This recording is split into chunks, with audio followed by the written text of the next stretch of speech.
श्रीराम जय राम रघुराम।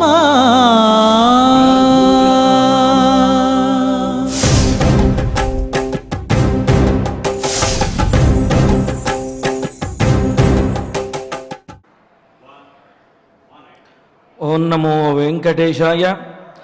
मितिशून्य महादिव्य महिम्ने मानितात्मने नमो ब्रह्मस्वरूपाय రామాయాపన్నివారిణే।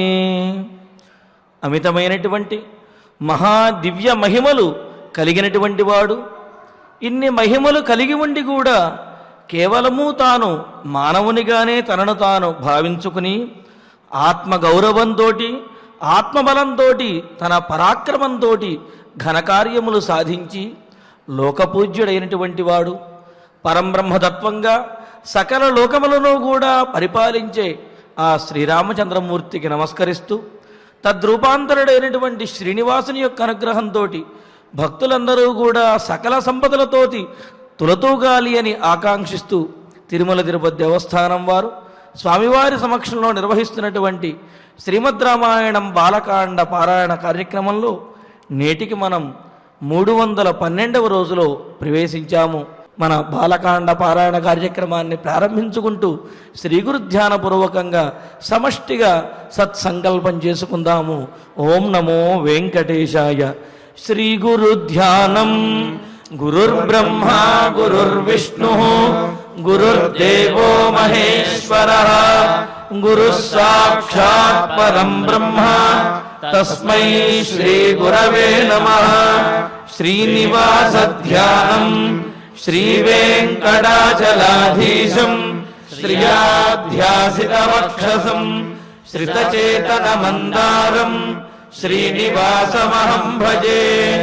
అధ సంకల్పః శ్రీమదాదివరాహ క్షేత్రే విరాజమానస్య శ్రీపద్మావతీ జానేః అఖిలాండకోటి బ్రహ్మాండ నాయకస్య శ్రీరామచంద్రరూపాంతరస్య భగవతః శ్రీవేంకటేశ్వర స్వామినః సన్నిధౌ హనుమత్ సీతా లక్ష్మణ భరత శత్రుఘ్న పరివార సమేత శ్రీరామచంద్ర పరబ్రహ్మణః పరిపూర్ణానుగ్రహేణ అస్మిన్ భువనే అతిశీఘ్రమేవ విశూచికాక్రిమేః వినాశనార్థం భారతవర్షస్య అభివృద్ధౌ నిమగ్నానాం విద్యా విత్త వాణిజ్య కృషి వైద్య వైజ్ఞానిక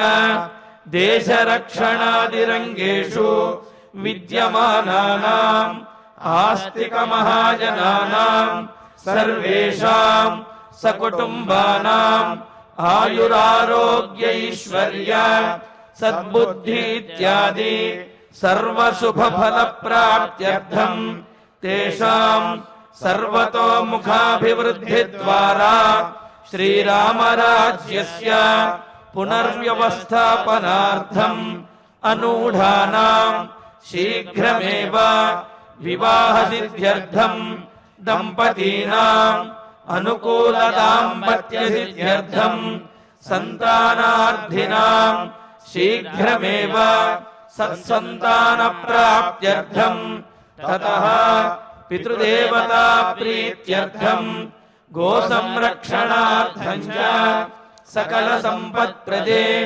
శ్రీమద్వాల్మీకి రామాయణాంతర్గతే బాలకాండే యథాశక్తి శ్లోక వ్యాఖ్యాన పురస్సరం 43 సర్గ శ్లోక పారాయణం తథా భగీరథ కృత శ్రీ గంగా స్తోత్ర పారాయణం శ్రీ ధన్వంతరి మంత్ర పారాయణం చ అన్యోన్య సాహాయ్యేన ఆచార్య ముఖేన కరిష్యామహే.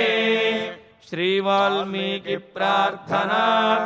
వాల్మీకేర్మునిసింహస్య కవితావనచారిణః శృణ్వన్ రామకథానాదం को न याति परं गतिम् श्री आञ्जनेय प्रार्थना यत्र यत्र रघुनाथ कीर्तनम् तत्र तत्र कृतमस्तकाञ्जलिम् बाष्पवारि परिपूर्णलोचनम् मारुतिम् नमत राक्षसान्तकम् श्रीरामायण प्रार्थना वेदवेद्ये परे पुंसि जाते दशरथात्मजे वेदः प्राचेतसादासीत् साक्षात् रामायणात्मना श्रीराम प्रार्थना आपदामपहर्तारम् दातारम् सर्वसम्पदाम् लोकाभिरामम् श्रीरामम् भूयो भूयो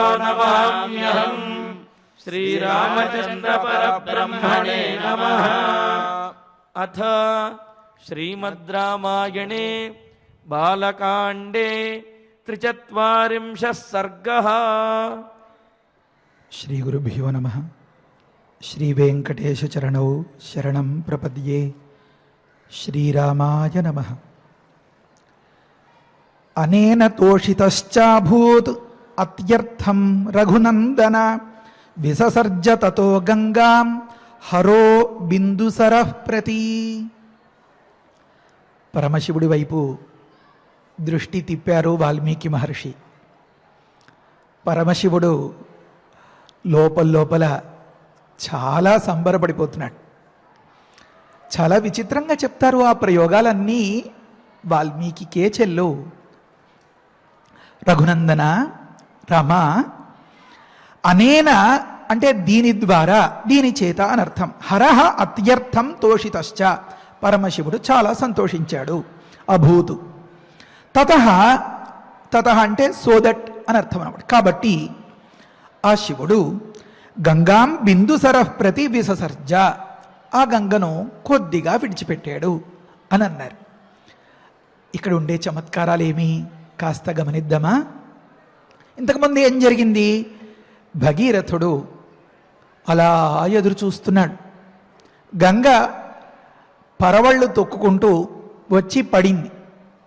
పరమశివుడు ఆ గంగ యొక్క అహం గమనించి దాన్ని కాస్త ఆ తల బిరుసుని తగ్గించి అదుపు చేయాలి అని అనుకున్నాడు. పట్టుబట్టాడు. ఆ పరిస్థితిలో పైకి కిందకి చూస్తూ ఉండడం భగీరథుడు వంతు అయితే, పక్కనున్న పార్వతీదేవి కూడా లోపలికి వచ్చిన తర్వాత బయటికి విడుదల కాదాయే. భగీరథుడు బిక్కమొహం వేశాడు. పాపం పరిస్థితి ఎలా తయారైపోయిందంటే, ఏదో అమ్మకి నాన్నకి మాట వచ్చి అందరూ అందంగా ముస్తాబై తయారై బయటికి వెళదాం అనుకునే సందర్భంలో ఏదో పట్టుదలతో ఒకరు గదిలోకి వెళ్ళి తలుపులేసుకుని, ఒకరు వీధి గదిలో ఏదో పాత పేపర్ చదువుకుంటూ అన్నట్లుగా గడిపేస్తే, పాపం ఈ వెర్రి పిల్లలు ఏం చేయాలో తెలియక, ఎలా సముదాయించాలో అర్థం కాక వెర్రిమొహం వేసిన వైనం పాపం భగీరథుడిదే అయిపోయి ఇంకేం చేయగలుగుతాడు? ఆ సందర్భంలో పాపం పిల్లలు మళ్ళీ తిన్నగా పదండ్రా అని చెప్పి అక్క తమ్ముడు చెల్లి అన్న హోంవర్క్ పుస్తకాలు అవి తీసి మళ్ళీ చదవడం మొదలు పెడితే అయ్యో పాపం అని అనిపిస్తుంది కదా. మనం కాస్త సర్దుకుందాం అని అనిపిస్తుంది కదా ఆ పెద్దలకు. మళ్ళీ పదండ్రా బయటికి అని హుషారుగా వారిని తీసుకెళ్లే విధానం కనిపిస్తుంది కదా. ఆ రకంగా భగీరథుడు పరమశివుడి కోసం గంగను ప్రసాదించమని మళ్ళీ తపస్సు మొదలుపెట్టాడు. తపః పరమమా స్థితః అని అనుకున్నాం కదా. ఆ తపస్సుకి ఇంకా మంచులాగా కరిగిపోయాడు, ఐస్ అయిపోయాడు అన్నమాట ఆ పరమశివుడు. ఇది ఒక మాట. మరి ఇలా ఒక్కటే చెప్తే అది వాల్మీకి రచన. శ్రీమద్ రామాయణం మన రామకథ ఎలా అవుతుంది? అడుగడుగున మన రాముడు అంత గుడ్లప్పగించి బ్రహ్మర్షులు చెప్పేటటువంటి ఆ మాటను అంత సంతోషంగా వింటూ రఘునందన రఘునందన అని మధ్యలో పిలిపించుకుంటూ ఉండేంత రసం అందం అందులో ఉందా? అలా ఉండాలి అంటే అనేన తోషితశ్చాభూత్ అని చెప్పాలి. మామూలుగా పొడి మాటల్లో చెప్పాలి అంటే భగీరథుడు చేసినటువంటి తపస్సుకు మెచ్చిన పరమశివుడు అని చెప్పాలి కదా. కనుక తపసా తోషితశ్చాభూత్ అని చెప్పాలి అన్నమాట. అనేన అనే 3 అక్షరాల్ని తీసిపడేసి అనేన అంటే దీనితో అని అర్థం. దీనితో అంటే దేనితో? అది మనం ఆలోచించుకోవాలి అన్నమాట. ఒక మాట చూడ్డానికి ఏమని కనిపిస్తోంది, నిన్నటి ప్రవచనం పరిశీలిస్తే భగీరథుడు చేసినటువంటి తపస్సుతో తోషిత, సంతోషాన్ని పొందిన అని అర్థం ఒకటి వస్తుంది. ఇంకొకటి ఏమంటే అనేనా అంటే దీని చేత అనుకున్నాం కదా, ఏమి అంటే ఆ పొగరబోతులాగా, ఆ గడసరిలాగా నీ సంగతి తేలుస్తాను అని అనిపించి నాలో స్నానం చేసి నా జలాన్ని ఆచమనం చేసి నా జలాన్ని తాగి పరమపావనులైపోయి నా నామస్మరణం చేతే ముక్తులైపోతున్నటువంటి సిద్ధులందరూ అలా బారులు తీరి చేతులు కట్టుకొని కనిపిస్తూ ఉంటే ఇంతటి దానిని అని గంగకు కాస్త అహం పొడ చూపింది. పరమశివుడంటే సకల సంహారక శక్తిమంతుడు, నా శక్తినే నువ్వు శంకిస్తావా, ఈడ్చుకుపోతాను జుట్టు పట్టుకుని అంటావా, ఆ జుట్టులోనే కట్టిపడేస్తాను అని అనుకున్నాడు పరమశివుడు. తొక్కేస్తాను అని అంది గంగమ్మ, నేను నొక్కేస్తాను అన్నాడు పరమశివుడు. నీ అడ్రస్ లేకుండా అంటే నువ్వు నీ ఉనికియే తెలియకుండా నేను పాతాళానికి ఈడ్చుకెళ్ళిపోతాను అన్నటువంటి వైనంలో ఆకేశాలతోటే ఆ జటాబంధంతో నిన్ను కట్టేసి నీ ఉనికి లోకానికి కనిపించకుండా, అంటే అసలు ఇక్కడ గంగ ప్రవేశించిందా, ఈ లోపల జలముందా అని సందేహించేలాగా నివ్వెరపోయేలాగా నేను చేస్తాను అని అనుకున్నాడు పరమశివుడు. ఆ సందర్భంలో మరి గెలుపు ఎవరిది అంటే శివుడితో పెట్టుకుంటే కుదురుతుందా మరి? అయితే శివుడు పరిశీలించగా లోపల ఏదో అంతర్గుడగుడాయతే అన్నట్లుగా ఆ లోపల ఆ జటాజూటంలో గిరగిరా తిరుగుతుంటే ఆ స్పర్శ తలకు తెలుస్తుంది కదా మన పరమశివుడికి. అలా తిరిగి ఈ తిప్పులాడి వేషాలన్నీ కొంతసేపటికి ఆపేసి చతికిలబడిపోయింది పాపం. ఆ సందర్భంలో ఇంక నేనేం చెయ్యలేను ఇక్కడ అని ఎప్పుడైతే తన ఓటమిని అలా ప్రదర్శించిందో పాపం పరమశివుడు తట్టుకోగలుగుతాడా? అత్యర్థం తోషిత అన్నాడు. తాను ఎక్స్పెక్ట్ చేసిన దానికంటే అర్థం అతిక్రాంత అత్యర్థ అని అంటారు. తాను ఊహించిన దానికంటే ఎక్కువ రిజల్ట్ వచ్చింది. అంటే ఈ గంగ ఎంత సులువుగా లొంగుతుంది అని అనుకోలేదు. పాపం లొంగిపోయింది, ఏం చేయలేకపోయింది కనుక తనలో తానే నవ్వుకుని ఆ గంగను బయటికి విడిచిపెట్టాడు. కనుక అనేన తోషితశ్చాభూతో అత్యర్థం అని చెప్పిన మాటలో ఈ గంగ ఈ పెనుగులాట కొంతసేపటికంటే ఎంతసేపటికి బహూన్ సంవత్సర గణాన్ అని అనుకున్నాం కదా, అంతంతటి కాలం గడిచిపోగా పాపం ఇంకేమీ చెయ్యలేక దుష్ప్రవేశ నిర్గమే అని అనుకున్నాం కదా, ఒకానొక కొండ గుహలాగా అసలు మనం ఎక్కడ ప్రవేశించేమో, ఒకవేళ ప్రవేశిస్తే బయటికి ఎలా వెళ్ళాలో తెలియకుండా ఉన్నటువంటి ఆ సందర్భంలో ఇంకా ఏమీ చెయ్యలేక కనీసం బయటపడడానికి ఒకానొక గుమ్మం కూడా, ద్వారం కూడా, అంటే ఒకానొక ఎగ్జిట్ కూడా దొరకక అక్కడే గిరగిరా తిరిగి చతికిలబడిపోయినటువంటి ఆ వైనానికి తనలో తానే నవ్వుకుని పాపం ఇంకా ఏడిపించకూడదు మనం అని అనుకుని గంగను విడిచిపెట్టాడట. అంటే అనేన తోషితశ్చాభూత్ అన్నప్పుడు భగీరథుడు చేసినటువంటి తపస్సుకి సంతోషపడి అని చెప్పాలి. అంటే తపసా తోషిత అనొచ్చు, నృపేణ తోషితశ్చాభూత్ అన్న శ్లోకం అయిపోయేది. కానీ ఈ సర్వనామ శబ్ద ప్రయోగం అంటారు, దీని ద్వారా అప్పుడు ఆ సందర్భంలో అక్కడి నుండి అని ఇలా చెప్తున్నారు. అంటే అవి కేవలం మన మనస్సుకు ఆలోచనకు మాత్రమే అందే మాటలు అన్నమాట. అంటే సూటిగా స్పష్టంగా చెప్పేస్తే అది కావ్యం ఎలా అవుతుందండి? వ్యంగ్యార్థ ప్రధానంగా ఉండాలి. అంటే ఒక మాట చెప్పాలి, ఆ మాటకు ఇంకొక అర్థం తెలియాలి, ఇంకొక అర్థం ఉండాలి. అక్కడ ఉండేటటువంటి ఆ సన్నివేశం అంతా మన మనస్సులోకి రావాలి. బిక్కమోహం వేసినటువంటి భగీరథుడు కఠోరమైనటువంటి తపస్సు చేయడం మన దృష్టికి రావాలి.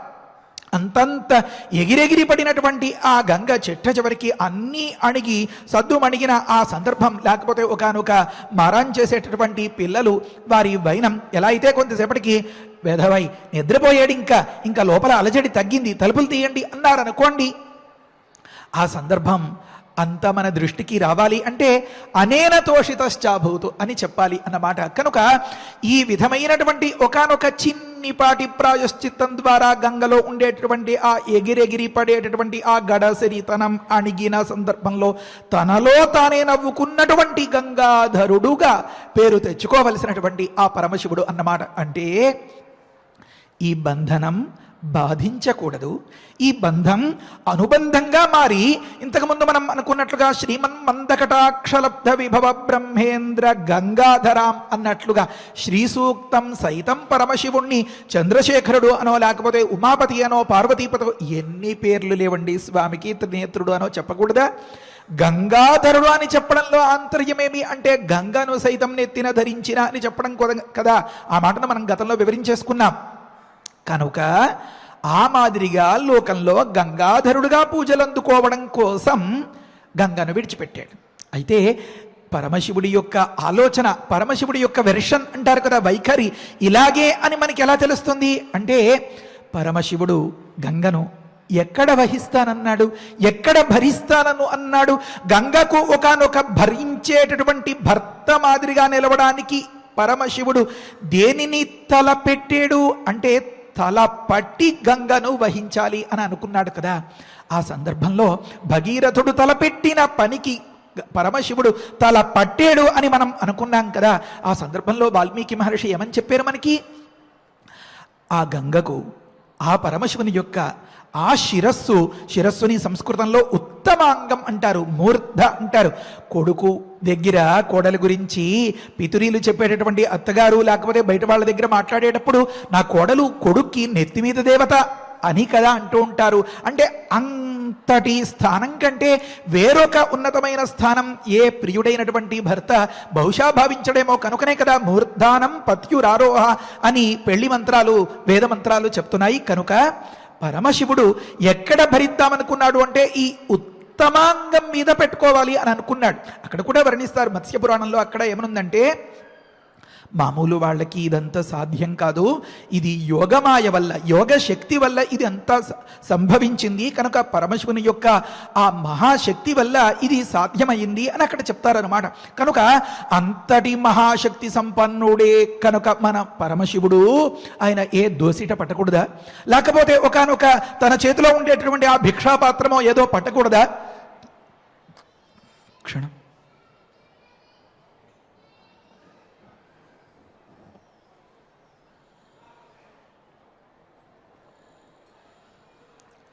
ఒక చిన్న మాట మనం గమనిస్తే, ఒక 5-6 అంగుళాల బోర్వెల్ ఒక దగ్గర తోడేస్తోంది అనుకోండి వ్యవసాయ క్షేత్రాల్లో. అక్కడ ఆ నీరు సాక్షాత్తుగా నేల మీద పడితే నేల గుంట పడిపోయి బురద బురద అయిపోతుంది. కనుక అక్కడ ఒక రాయి పెడతాడు ఆ రైతు.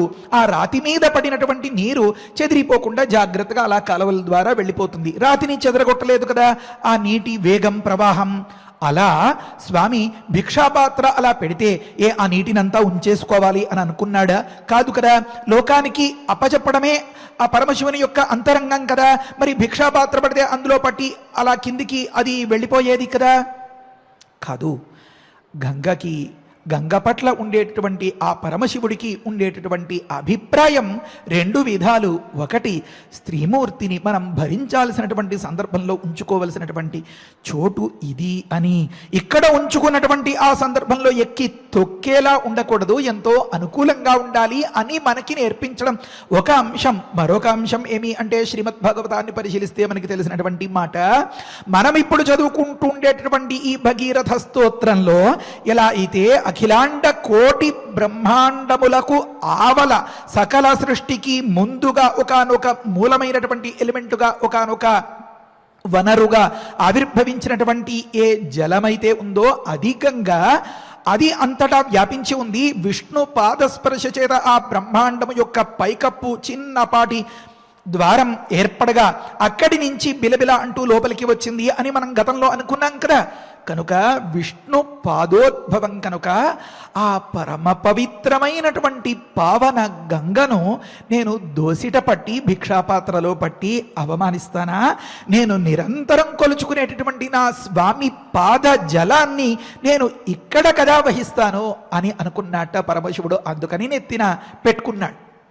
ఆ సందర్భంలో మరి అది ఒక మొరటు వ్యవహారమా, లేకపోతే ఒకానొక కఠినమైనటువంటి శిక్షించడానికి పూనుకున్న వైనమా పరమశివుడిది? కానే కాదు. మనకి ఎలా తెలిసింది అంటే, వాల్మీకి మహర్షి ఆ సందర్భంలో ఏమని చెప్పారు అంటే, ఆ శిరస్సు నాన్న ఒడి లాంటిది, హిమవత్ ప్రతిమే శిరసి అని అనుకున్నాం. ఎలా అయితే తన తండ్రి గారు హిమవంతుడు నాన్న అని 2 చేతులు చాచి దగ్గరకు చేరినటువంటి సందర్భంలో ఆ ఒడిని చూపించి ఎంతో ముచ్చటగా సేద తీరేలాగా, ఆడించేలాగా, పాలించేలాగా, లాలించేలాగా చూపిస్తాడో, పరమశివుని యొక్క ఆ ఉత్తమ అంగం హిమవత్ ప్రతిమం, ఇది ఇటువంటిది అని లోకంలో తండ్రి గారి ఒడి తప్ప వేరొకటి పోల్చడానికి వీరు కాని శిరస్సు అది. కనుక హిమవత్ ప్రతిమ అన్నదానికి కూడా మనం అర్థం చెప్పుకున్నాం, హిమవంతునితో పోల్చదగిన. అలా అని ఎందుకు అనాలి అంటే, ఈ హిమవతో గంగా ప్రభవతి, హైమవతి జ్యేష్ఠ హిమవతస్సుత గతంలో చదువుకున్నాం కదా. ఏ తండ్రి దగ్గర లాలనలో ముచ్చటగా పెరిగి కాస్త పెంకితనమో పేచీకోరుతనమో ఉన్నంత మాత్రాన ఆమెను మనం దారుణంగా శిక్షించకూడదు, స్త్రీమూర్తి కనుక. హిమవంతుని దగ్గర గంగకు ఏ విధమైనటువంటి వాతావరణం ఉంటుందో అలాంటి వాతావరణాన్ని కల్పించాలి అని పరమశివుడు సిద్ధపడ్డాడట. కనుక ఆ ఉత్తమాంగం, ఆ మూర్ధ, ఆ శిరస్సు, ఆ జటా కటాహ సంభ్రమమైనటువంటి ఆ వాతావరణం హిమవత్ ప్రతిమం, తండ్రి ఒడిలాంటిది అని చెప్పారు కదా. ఇవన్నీ మనస్సులో పెట్టుకుంటే గంగ పట్ల పరమశివుడికి ప్రతీకార ధోరణి ఉంటుందా? రివెంజ్ తీర్చుకోవాలి అని అనుకుంటాడా? కాస్త జాగ్రత్త తెలిపి మళ్ళీ అనునయించి మంచిగా వహించాలి అని అనుకుంటాడా? లేకపోతే దుర్మార్గపు ధోరణి అయితే నెత్తిన పెట్టుకున్నట్లుగానే పెట్టుకుని తీసి విసిరి కొట్టేటటువంటి సందర్భాలు మనం లోకంలో గమనించమా? కనుక వాడు ఎప్పుడు నెత్తిన పెట్టుకుంటాడో, ఎప్పుడు విసిరి కొడతాడో తెలియదురా బాబు, వాళ్ళతో కాస్త జాగ్రత్తగా ఉండాలి అనేటటువంటి సైకాలజీలు లోకంలో మనకి తెలియదా? కానీ పరమశివుడు అలా విసిరి కొట్టాడా నేల మీద? కొట్టలేదు. ఇప్పటికీ అప్పటికీ ఎప్పటికీ మన స్వామి గంగాధరుడే. కనుక ఇవన్నీ గమనిస్తే అనేన తోషిత అంటే ఈ గడసరి యొక్క గడుసుతనం అణిగేంత వరకే ఈ బిగి, అంతకంటే పరమశివుడు పాపం బిగపెట్టలేడు. కనుక విడిచిపెట్టేశాడు. ఎక్కడ విడిచిపెట్టేశాడు? ఈ భావాలన్నీ మనకి ఎలా తెలుస్తున్నాయి అంటే, అనేన అనేటటువంటి కామన్ వర్డ్ ఒకటి ఉంది కదా. తపస్సు చేత తృప్తి పడ్డాడు, సంతోషపడ్డాడు అనాలంటే తపసాతోషిత అనేయచ్చు. లేకపోతే ఈ గంగ చేసినటువంటి చేష్టకు ఈ రకంగా లోపల నవ్వుకున్నటువంటి వాడై అంటే ఆ మాటనే సూటిగా చెప్పచ్చు. కానీ చూస్తే కనిపించేటటువంటిది భగీరథుడి తపస్సు, అది తెలియాలి, ఆ అర్థం తెలియాలి. తన అనుభవానికి మాత్రమే తన శిరస్సు పైన ఏం జరుగుతుందో ఆ అలజడి అణిగింది అనే మాట తనకి మాత్రమే తెలుస్తుంది కదా. దానికి లోపల తనకి తానే నవ్వుకున్నా అని చెప్పాలి అంటే మరి ఇంకా అనేన తోషిత అనే కదా ప్రయోగం చేయాలి. సంస్కృతం తెలిస్తే ఈ సర్వనామ శబ్దము లేకపోతే ఈ కామన్ వర్డ్ ఇక్కడ ప్రయోగించడం వల్ల వచ్చేటటువంటి ఆ రస మాధుర్యం చాలా అద్భుతంగా అనుభవంలోకి వస్తుంది. కనుక అనేన తోషితశ్చాభూత అత్యర్థం రఘునందన విససర్జ అంటే విడిచిపెట్టాను, గంగను విడిచిపెట్టాడు. ఎక్కడ విడిచిపెట్టాడు? ఎందుకని విడిచిపెట్టాడు? ఎందుకని విడిచిపెట్టాడని మనం ఇంతవరకు చదువుకున్నాం. పరమశివుడికి ఆ గంగ పట్ల గంగను భరించాలి, గంగను నెత్తిన పెట్టుకోవాలి అని కదా ఆశయం. ఆ సందర్భంలో పరమశివుడు గంగ పట్ల ప్రతీకార ధోరణితో, కక్షతో, పగతో లేడు అని అనుకున్నాం కదా. ఈ మాటలన్నీ ఎలా తెలిసాయి మనకి అంటే తర్వాత దానిలో ఉంది విససర్జ తతో గంగాం అను. తతః అన్నదానికి సో దట్ అనర్థం అన్నమాట. కనుక అందుకని అనర్థం వస్తుంది. అందుకని అంటే ఈ భగీరథుడు ఇంతటి తపస్సు చేసి దేనికోసం? బ్రహ్మగారు ప్రత్యక్షం అవ్వడానికి ముందు చేసినటువంటి తపస్సు, మళ్ళీ ఘోరమైనటువంటి తపస్సు, కాలి బొటని వేలి మీద మాత్రమే నిలిచి ఆలంబనంగా భూమిని చేసుకుని చేసినటువంటి తపస్సు, మళ్ళీ పరమశివుడు బంధించేసినటువంటి సందర్భంలో చేసినటువంటి తపస్సు, వీటన్నింటినీ గమనిస్తే భక్తుల్ని మనం ఇంతకంటే పరీక్ష పెట్టకూడదు, ఏడిపించకూడదు, కాలయాపనం చేయకూడదు అని సో దట్ అన్నదానికి అర్థం వస్తుంది అన్నమాట. తతః ఇంకొక మాట ఏమి అంటే అందువల్ల అని అనుకున్నాం కదా. ఈ గంగ యొక్క గడసరి తనం తగ్గి కాస్త నెమ్మదించినటువంటి సందర్భంలో ఇంతకంటే ఏడిపించకూడదు, బంధనం కాకూడదు, బంధం అనుబంధంగా మారాలి అని మనం అనుకున్నాం కదా. కనుక సో దట్ అని ఒక అర్థం వస్తుంది అన్నమాట. విసర్జ తతో గంగా చూడడానికి కనిపించే అర్థమేమి అంటే తతః అంటే ఇప్పుడు సో దట్ అని కాదు, ఫ్రమ్ దట్ అని చెప్పాలన్నమాట. అక్కడి నుండి, ఆ ప్రదేశం నుండి, ఏ ప్రదేశం నుండి, ఎక్కడ ఉంది గంగ? ఇప్పుడు ఈ జటాకటాహమందు సంభ్రమంతో భ్రమిస్తూ ఉంది కదా. జటాకటాహ సంభ్రమ భ్రమన్ నిలింప నిర్జరి అని ఉంది కదా. అక్కడ భ్రమిస్తూ ఉండేటటువంటి ఆ గంగకు కాస్త దోవ చూపించాలి అని ఆ జటాకలాపము నుండి, ఆ ప్రదేశము నుండి అని అర్థం అన్నమాట, గంగను కాస్త విడిచిపెట్టాడు. ఏ రకంగా విడిచిపెట్టాడట అంటే ఆ జడలను కాస్త సడలించేటట, ఆ పట్టును చిన్నిపాటి అవకాశం ఇచ్చేటప్పటికే గమనించండి, ఆ గడసరితనం ఉండేటటువంటి వ్యక్తులు తాత్కాలికంగా కాస్త ఆగినా ఆ పెనుగులాట లోపల ఆ ఉక్రోషం ఆక్రోషం ఉంటుంది కదా, ఎలా బయటపడాలా ఇక్కడి నుంచి అని చెప్పి అలా అలా అలా తలుపులు కొడుతూ ఉన్నట్లుగా ఉండేటటువంటి ఆ సందర్భంలో కాస్త అణిగిన చిన్నిపాటి దోవ కనిపించేటప్పటికే అమ్మయ్య బ్రతుకు జీవుడా అన్నట్లుగా ఒక్కసారిగా ఎగజిమ్మేసిందట. అలా ఎగజిమ్మేస్తే అంటే జడలను చిన్నిగా సవరించేటప్పటికే 7 రకాల పాయలుగా వచ్చేసేయట అవి బయటకి. ఆ తర్వాత ఈ మాట గమనించండి, ఈ మాటలోని ఈ శ్లోకంలోనే ఉంది, బిందుసరః ప్రతి అని ఉంది. బిందు సరస్సు అంటే ఆ హిమవత్ పర్వత ప్రాంతంలో ఒకానొక సందర్భంలో బ్రహ్మగారు మరి వేరే వ్యవహారం ఏమీ లేకపోతే ఇంత భవిష్యత్ కార్యాచరణ ప్రణాళికతోనో ఒక చిన్నపాటి గోయ తీసేరట. అంటే మన పిల్లల్ని ఎక్కడైనా ఏ బీచ్కైనా ఎక్కడికైనా తీసుకెళ్తామనుకోండి, ఏవో కబుర్లు కథలు చెప్పుకుంటూ అక్కడ ఏవో ఇసుక గూడులు అవి కట్టుకుంటూ లేకపోతే ఏవో గొతులు అవి చేసుకుంటూ ఆడుకుంటూ ఉంటారు కదా, ఆ మాదిరిగా తయారు చేసినటువంటి ఒకానొక చిన్నపాటి కొలను కోసం అన్నట్లుగా ఏర్పరిచిన ఒక అవకాశం బిందు సరస్సు. ఆ బిందు సరస్సు నిండిపోయేలాగా ఈ ఎగజిమ్మినటువంటి ఈ బిందువులు పడ్డాయట. ఏ ప్రాంతంలో అయితే బిందువులు పడి అక్కడి నుంచి 7 పాయలుగా లోకంలోకి ప్రసరించిందో ఆ హిమవత్ పర్వత ప్రాంతంలో ఉన్నటువంటి ఆ బ్రహ్మగారు కల్పించినటువంటి, చతుర్ముఖుడు కల్పించినటువంటి ఆ ప్రాంతానికి, ఆ తటాకానికి, ఆ కొలనుకు లేదా ఆ చెరువుకి బిందు సరస్సు అని పేరట. అందుకనే ఒక దగ్గర మత్స్యపురాణంలో ఒక మాట చెప్తున్నారు, తస్యాహ ఏ బిందవః కేచితు వృద్ధాయాః పతితాః భువి కృతంతు తైః బహుసరః తతో బిందుసర స్మృతః అని ఒక మాట ఉందన్నమాట. ఏమనంటే ఈ శివుని యొక్క జటాజూటంలో అవరోధము కల్పించబడినటువంటి, అంటే బిగపెట్టబడినటువంటి, నిరోధింపబడినటువంటి ఆ గంగ యొక్క ఏ బిందవః కేచితు, ఏవైతే కొన్ని తుంపరలు, కొన్ని బిందువులు, కొన్ని జలము యొక్క అణువులు బయటపడ్డాయో వాటి ద్వారా పతితాః భువి, అంటే ఆకాశం నుంచి శివుడి జటాజూటం మీద, అక్కడి నుంచి భూమి మీద, అంతవరకు తండ్రి గారి స్పర్శ లేదండి పాపం గంగమ్మకు. కనుక భూమి మీద ఏవైతే పడ్డాయో కృతంతు తైః బహుసరః 7 పాయలుగా ప్రసరించేంతటి జలం పడిందట. అంటే అసలు ఎంత గంగ పైనుంచి వచ్చింది, ఆ పరమశివుని యొక్క జటాకలాపం ఏ మాదిరిగా అఖిలాండ కోటి బ్రహ్మాండముల కంటే కూడా, అంటే పాదోస్య విశ్వభూతాని త్రిపాదస్యామృతం దివి అని చెప్తోంది కదా పురుష సూక్తం. పరమాత్మ యొక్క స్వరూపాన్ని ఆ విధంగా చెప్పినట్లుగా అంతటి విస్తృతమైనటువంటి విరాణ్మూర్తిగా ఆ పరమశివుడు కనిపిస్తాడు మనకి. అక్కడి నుంచి చిన్నపాటి ఆ జటను సడలించేటప్పటికీ బయటపడినటువంటిది ఎంత అంటే 7 పాయలుగా లోకంలో ప్రసరించి సముద్రాల్ని నింపేసేంత. కనుక ఆ ప్రాంతానికి బిందువులు పడి నింపబడినది కనుక బిందు సరస్సు అని పేరట. క్షణం.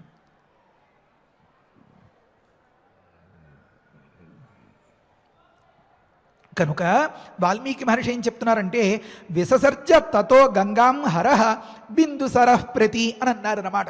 కనుక ఆ బిందు సరస్సు అనేటటువంటి తటాకం వైపుకి కాస్త విడిచిపెట్టాడట. అంటే గమనించండి, అంతటి జలభారంతో ఉన్నటువంటి ఆ జటాకటాహంతో కూడినటువంటి ఆ పరమశివుడు కాస్త ఒకవైపుకి అలా తల వంచాడు అనుకోండి, అంతే ఏదో నదికి గండిపడినట్లుగా మొత్తం చెరువులన్నీ నిండిపోయి ఏళ్ళు పుళ్ళు అన్నీ ఏకమైపోయేటటువంటి సందర్భం వచ్చేస్తుంది. అంతటి ప్రమాదానికి అవకాశం అన్నమాట.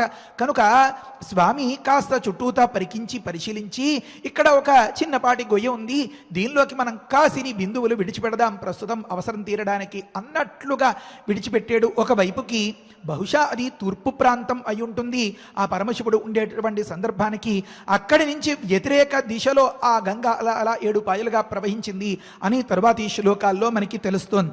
కనుక భవోత్తమాంగే పతిత సమృద్ధ యోగమాయయ అని కూడా ఉంది మత్స్యపురాణంలో. కనుకనే ఈ మాట ఇందాక మనం అనుకున్నాం. ఏమనంటే యోగమాయ చేత, యోగశక్తి వల్ల ఆ పరమశివుడు నిరంతరం చేసేటటువంటి ఆ తపస్సు వల్ల అంతటి శక్తి సంపన్నుడై ఆ శక్తి చేత ఈ విధమైనటువంటి గంగను జటలలో బంధించగలిగాడు. అలా బంధింపబడినటువంటి ఆ జటల నుండి బయటపడినటువంటి కాసిని తుంపరలు బిందు సరస్సుగా మారి అక్కడి నుంచి ప్రవాహం జరిగింది అని ఒక మాట చెప్తారు. చెప్తే తస్యాం విసృజ్యమానాయాం సప్తస్రోతాంసి జజ్ఞిరే, అలా విడిచిపెడితే బయట పడిందే చాలురా బాబు అనుకున్నట్లుగా ఆ గంగ పరవళ్ళు తొక్కుతూ అలా అలా అలా ప్రవహించేస్తోందిట. ఎన్ని విధాలుగా సప్తస్రోతాంసి జజ్ఞిరే అన్నారు. చాలా జాగ్రత్తగా గమనించాలి.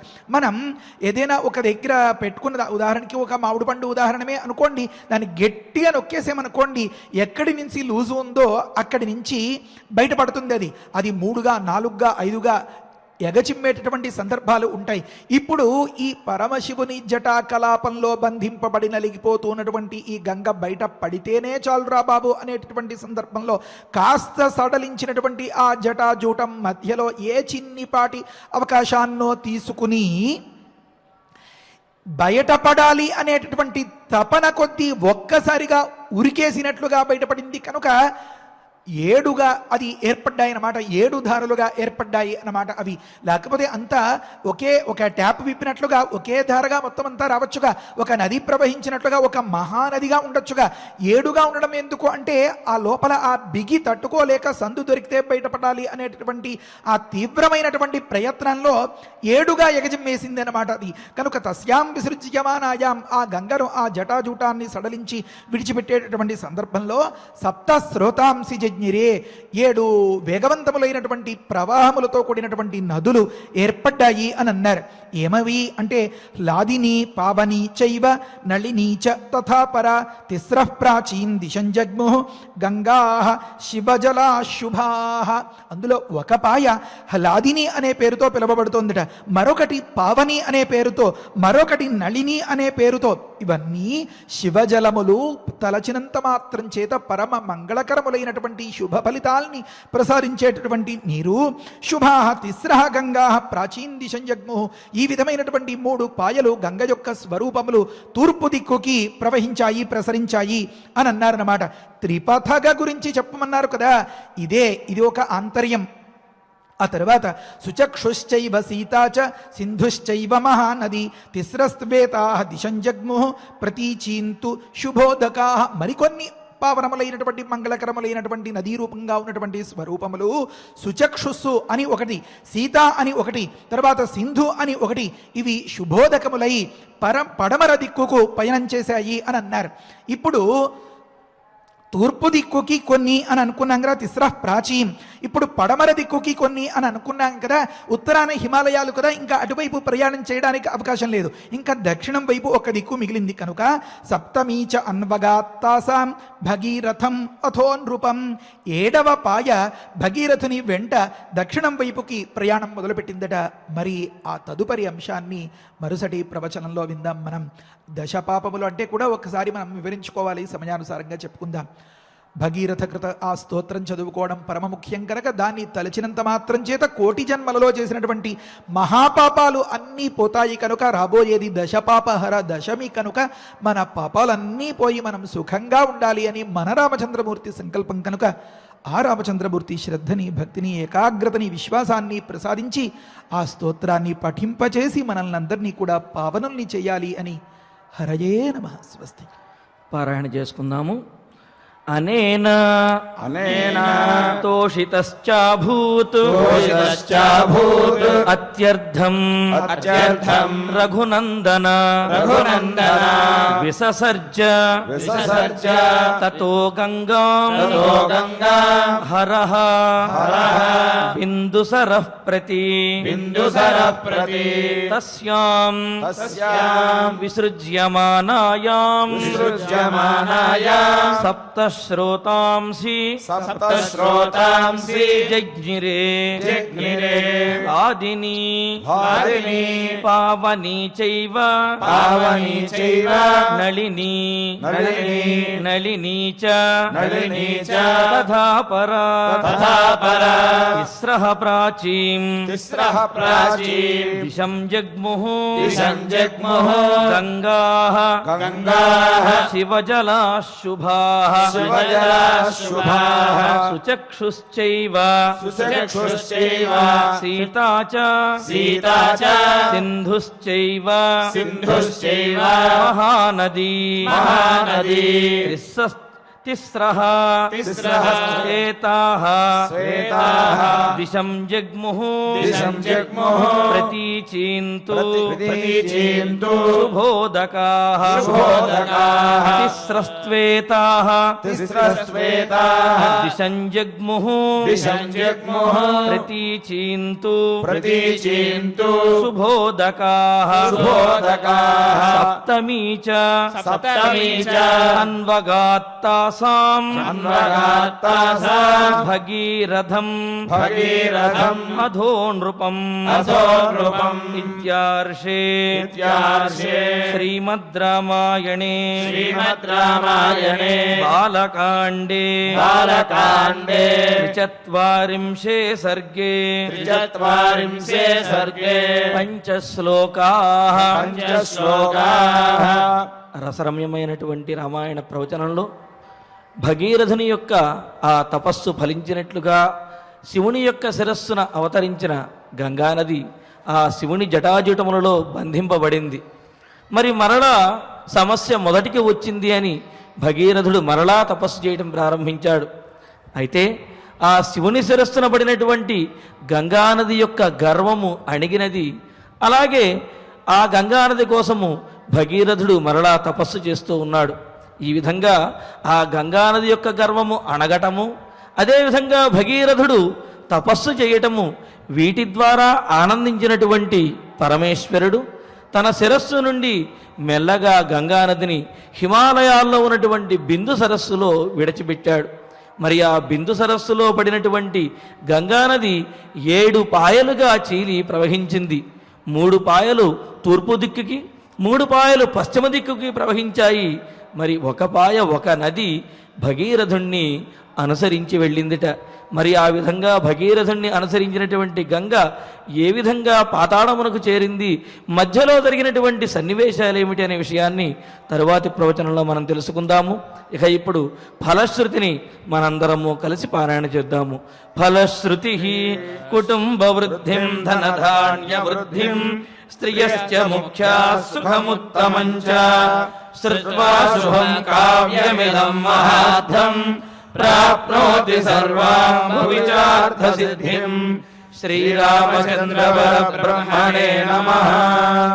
భగీరథుడు గంగానదిని స్తుతించి దివిని ఉన్నటువంటి గంగానదిని భూమికి రప్పించి మనల్ని అందరినీ కూడా పావనం చేశాడు. మరి ఆ విధంగా భగీరథుడు చేసినటువంటి గంగాస్తుతిని మనము కూడా చేసి పరమ పవిత్రులమై స్వామి యొక్క అనుగ్రహాన్ని పొందుదాం. అథ భగీరథ కృత శ్రీగంగా స్తోత్రం శ్రీనారద ఉవాచ శ్రోతుమిచ్ఛామి దేవేశ లక్ష్మీకాంత జగత్పతే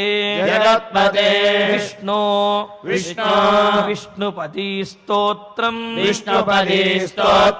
పాపఘ్నం పుణ్యకారకం శ్రీనారాయణ ఉవాచ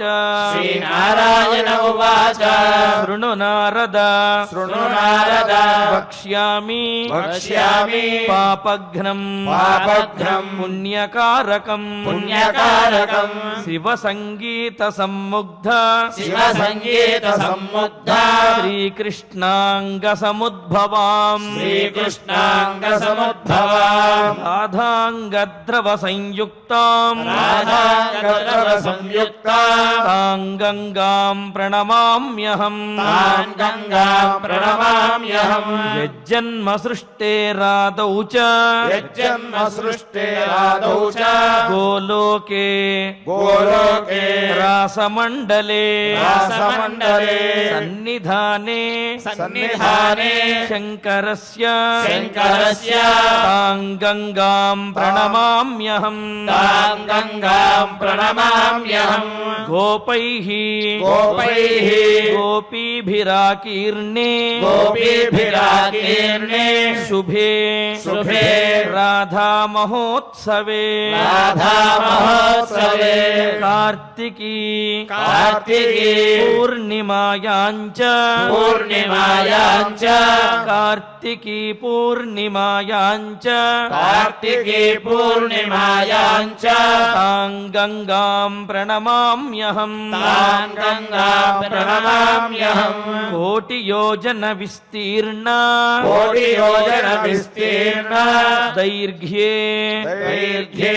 लक्षगुणा ततः लक्षगुणा ततः समावृता समावृता या गोलोके या गोलोके तां गङ्गां प्रणमाम्यहम् तां गङ्गां प्रणमाम्यहम् षष्टिलक्षयोजनाय षष्टिलक्षयोजनाय ततो दैर्घ्ये ततो दैर्घ्ये चतुर्गुणा चतुर्गुणा समावृताय समावृताय वैकुण्ठे वैकुण्ठे तां गङ्गां तां गङ्गां प्रणमाम्यहम् प्रणमाम्यहम् त्रिंशल्लक्षयोजनाय त्रिंशल्लक्षयोजनाय दैर्घ्ये दैर्घ्ये पञ्चगुणा ततः पञ्चगुणा ततः आवृता आवृता ब्रह्मलोकेय ब्रह्मलोकेय तां गङ्गां तां गङ्गां प्रणमाम्यहम् प्रणमाम्यहम्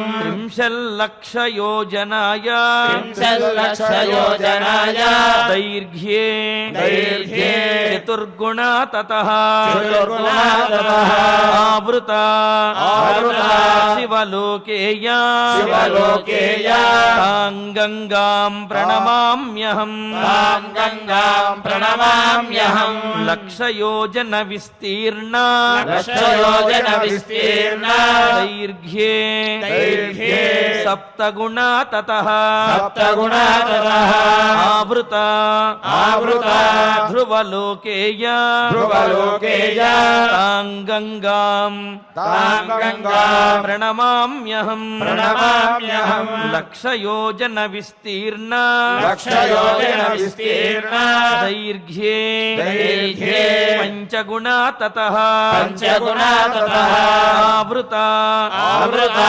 चन्द्रलोकेय चन्द्रलोकेय तां गङ्गां तां गङ्गां प्रणमाम्यहम् प्रणमाम्यहम् षष्टिसहस्रयोजनाय षष्टिसहस्रयोजनाय दैर्घ्ये दैर्घ्ये दशगुणा ततः दशगुणा ततः आवृता आवृता सूर्यलोकेय सूर्यलोकेय तां गङ्गां तां गङ्गां प्रणमाम्यहम् प्रणमाम्यहम् लक्षयोजनविस्तीर्णा लक्षयोजनविस्तीर्णा दैर्घ्ये दैर्घ्ये पञ्चगुणा ततः पञ्चगुणा ततः आवृताय आवृताय तपोलोके तपोलोके तां गङ्गां तां गङ्गां प्रणमाम्यहम् प्रणमाम्यहम् सहस्रयोजनायाम सहस्रयोजनायाम दैर्घ्ये दैर्घ्ये दशगुणा ततः दशगुणा ततः आवृता आवृता जनलोकेय जनलोकेय तां गङ्गां तां गङ्गां प्रणमाम्यहम् प्रणमाम्यहम् दशलक्षयोजनाय दशलक्षयोजनाय दैर्घ्ये दैर्घ्ये पञ्चगुणा ततः पञ्चगुणा ततः आवृताय आवृताय महर्लोके महर्लोके तां गङ्गां तां गङ्गां प्रणमाम्यहम् प्रणमाम्यहम् सहस्रयोजनायाम सहस्रयोजनायाम दैर्घ्ये दैर्घ्ये शतगुणा ततः शतगुणा ततः आवृताय च आवृताय च कैलासे कैलासे तां तां गङ्गां तां गङ्गां प्रणमाम्यहम् प्रणमाम्यहम् शतयोजनविस्तीर्णा शतयोजनविस्तीर्णा दैर्घ्ये दशगुणा ततः दशगुणा ततः मन्दाकिनी मन्दाकिनी इन्द्रलोके तां गङ्गां प्रणमाम्यहम् पाताले भोगवती चैव विस्तीर्णा दशयोजना ततः दशगुणा दैर्घ्ये तां गङ्गां प्रणमाम्यहम् क्रोशैकमात्र विस्तीर्णा क्रोशैकमात्र विस्तीर्णा ततः क्षीणा च कुत्रचित् क्षितौ च अलकनन्दाय तां गङ्गां प्रणमाम्यहम् सत्येया क्षीरवर्णा च त्रेतायाम् इन्दुसन्निभा द्वापरे चन्दनाभाय तां गङ्गां प्रणमाम्यहम् जलप्रभा कलौ या च नान्यत्र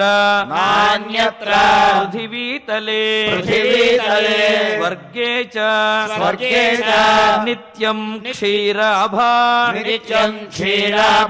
तां गङ्गां प्रणमाम्यहम् यत्तोयकणिका स्पर्शे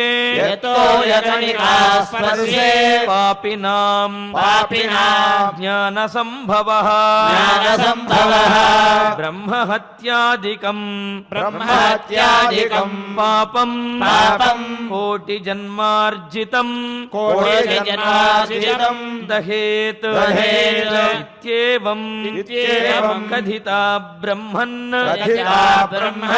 गङ्गापद्यैकविंशतिः स्तोत्ररूपम् च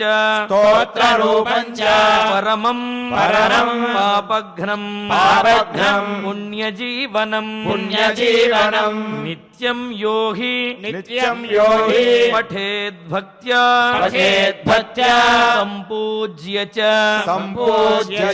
सुरेश्वरीम् सोऽश्वमेधफलम् नित्यं लभते नात्र संशयः अपुत्रो लभते पुत्रम् भार्याहीनः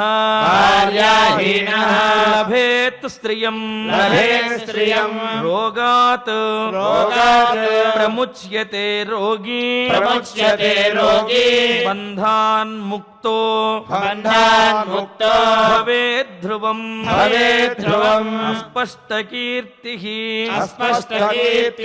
सुयशाः मूर्खः भवति पण्डितः यः पठेत् प्रातरुत्थाय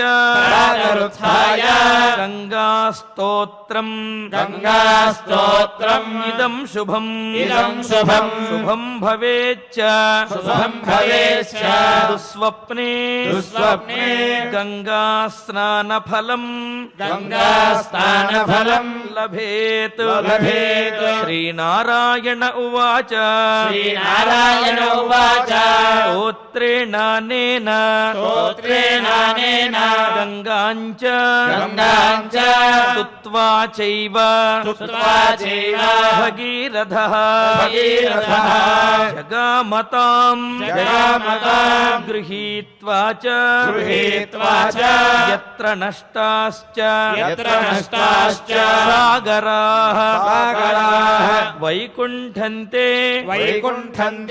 యయుస్తూర్ణం గంగాయాః స్పర్శవాయునా భగీరథేన సానీతా తేన భాగీరథీ స్మృతా ఇతి శ్రీదేవి భాగవతే నవమస్కంధే భగీరథ కృతం శ్రీగంగా స్తోత్రం గంగా స్తోత్రం చదవటానికి వినడానికి కూడా చాలా సులువుగా అనిపిస్తూ ఉన్నది. ఇందులో ఉన్నటువంటి ఫలశ్రుతి వినడం ద్వారానే తెలుస్తూ ఉన్నది. చూడండి, ఎవరైతే ఈ స్తోత్రాన్ని పఠిస్తారో వారు అశ్వమేధ ఫలాన్ని పొందుతారు అన్నారు. ఇంతకుముందు అశ్వమేధ యాగం చెప్పేటప్పుడు గురువుగారు చెప్పినట్లుగా సర్వ విధాలైనటువంటి పాపాలని కూడా పోగొట్టేది అశ్వమేధ యాగము అని. అయితే ఈ కలియుగంలో అశ్వమేధ యాగం మొదలైనటువంటి కొన్ని యాగములు నిషిద్ధము కావున వాటిని మనము ఆచరించలేము. కానీ వాటిని ఆచరించినటువంటి ఫలితమును పొందాలి అంటే మహర్షులు మనకు కొన్ని సులభమైనటువంటి మార్గములను బోధించారు. మరి అటువంటి సులభమైనటువంటి మార్గంలో ఒకటి ఈ గంగాస్తోత్ర పారాయణ. గంగాస్తోత్ర పారాయణం గనక చేసినట్లయితే అశ్వమేధ ఫలాన్ని పొందుతారు అనే విషయం చెప్పి, పుత్రులు లేనటువంటి వారికి పుత్రులు లభిస్తారు.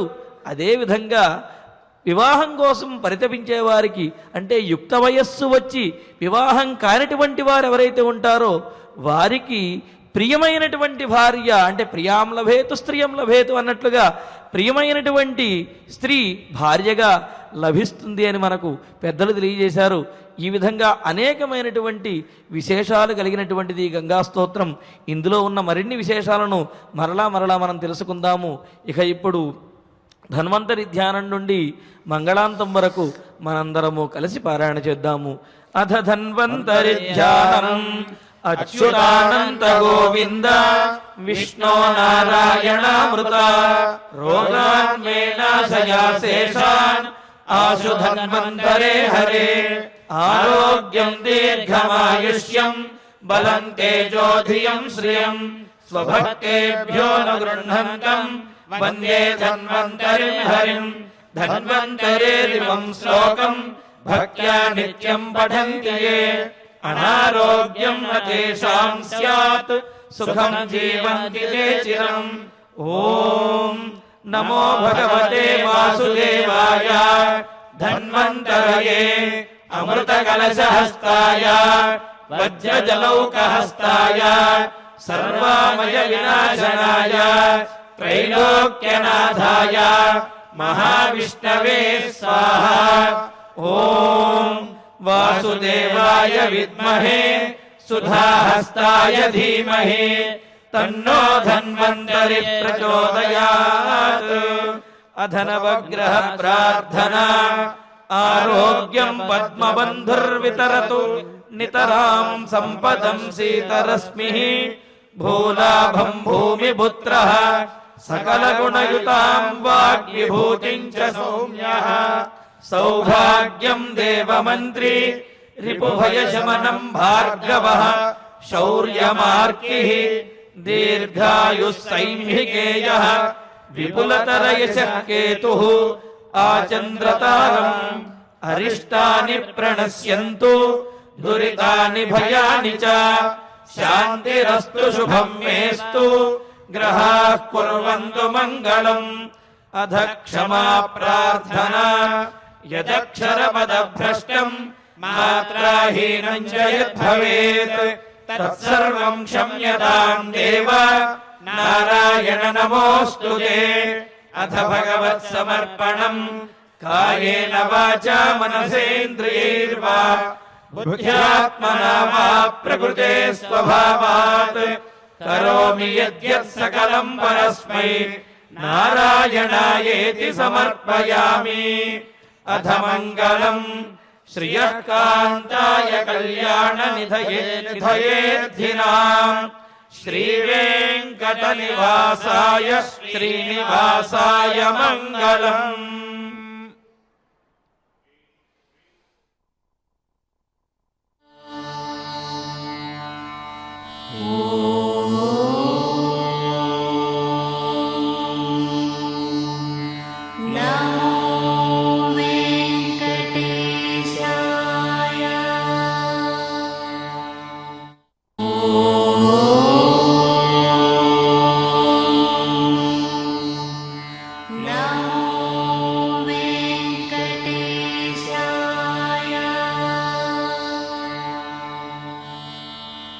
Oh